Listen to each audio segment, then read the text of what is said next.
Pada kali ini, kami akan membincangkan tajuk Parti Islam se-Malaysia, PAS dan Jemaah Tabligh masa kini. Latar belakang PAS.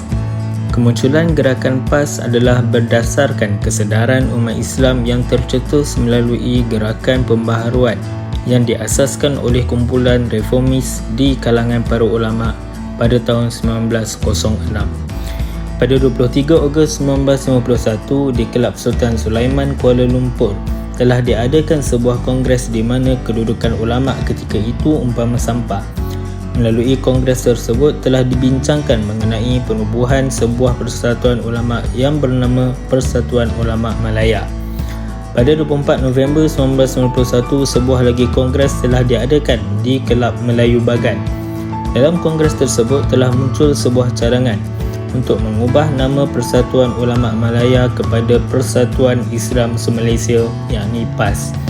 Perubahan PAS merupakan sebuah inisiatif perjuangan para ulama untuk kemerdekaan melalui metod demokrasi ke arah membentuk sebuah negara yang sentiasa diberkati Allah.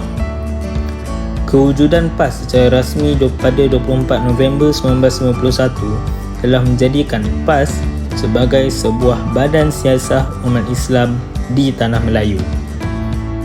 Latar belakang Tabligh. Jemaah Tabligh telah diasaskan oleh Muhammad Ilyas bin Muhammad Ismail Al-Kandahlawi Al-Dioban Al-Jisti. Suatu ketika, umat Islam di India telah mengalami kemusnahan akidah serta moral yang sangat dahsyat.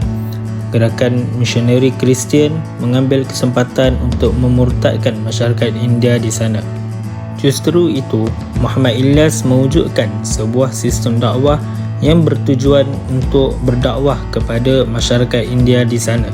Kemudian, Muhammad Ilyas pergi ke Hijaz dan Arab Saudi dengan bertujuan untuk menunaikan ibadah haji dan mendapatkan nasihat dari ulama akan metod dakwah yang beliau akan lakukan di India. Setelah itu, ketika di Madinah, beliau memanfaatkan masanya dengan tidur di Masjid Nabawi selama 3 hari berturut-turut dengan tujuan untuk meminta pertolongan dari Allah Subhanahu wa Ta'ala. Akhir sekali, Muhammad Ilyas merumuskan bahawa kelangsungan sesebuah dakwah tidak akan pernah wujud kecuali apabila dakwah itu berada di tangan orang yang benar-benar rela dan ikhlas melaksanakannya demi kepentingan dakwah. Antara peranan Parti Islam se-Malaysia adalah yang pertama menguatkan perpaduan kaum Melayu bagi menegakkan Islam, di mana adalah Islam adalah satu sinonim bagi kaum Melayu. Oleh itu, nasionalisme Melayu sangat mementingkan keteguhan Islam itu sendiri bagi memastikan kedaulatan yang dapat dipelihara. Yang kedua adalah mengeimbangi struktur politik, di mana PAS adalah satu parti politik yang sangat berpengaruh dalam pemerintahan. Jadi sikit banyak PAS dapat memastikan unsur Islam terpahat dalam perlembagaan dan tidak hilang syariat Islam dalam pemerintahan, yang terus memastikan masyarakat sentiasa mengamalkan nilai-nilai Islam yang sempurna. Untuk peranan Jemaah Tabligh pula adalah yang pertama memantapkan kefahaman dan penghayatan Islam.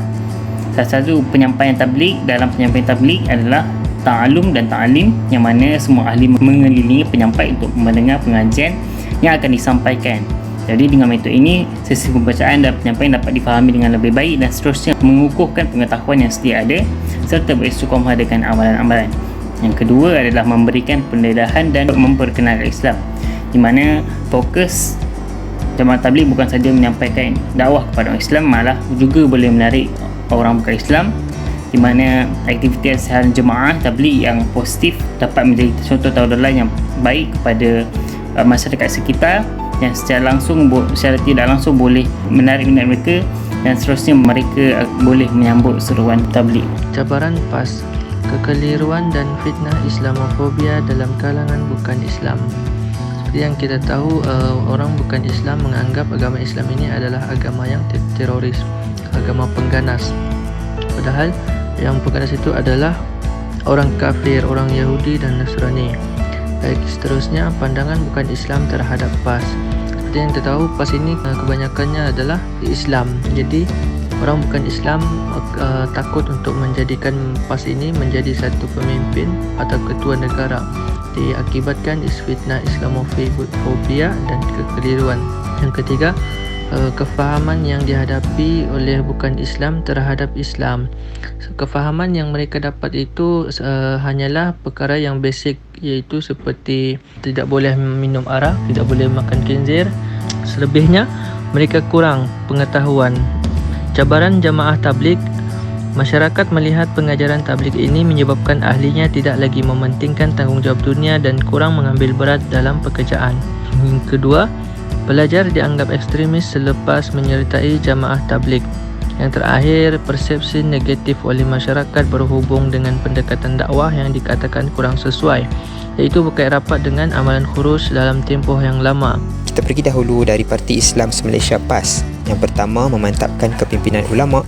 Yang kedua, mengukuhkan perpaduan nasional. Yang ketiga, menggerakkan sektor perkaderan dan pentarbiahan.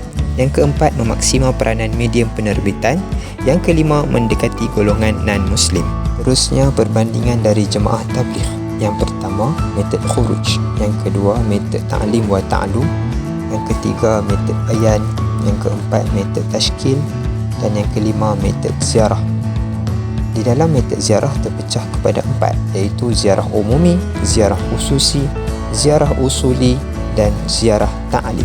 Kesimpulannya, PAS dan jemaah tabligh memainkan peranan yang sangat penting dalam memastikan akidah umat Islam terpelihara dari pengaruh luar yang membahayakan sama ada dari dalam atau luar negara.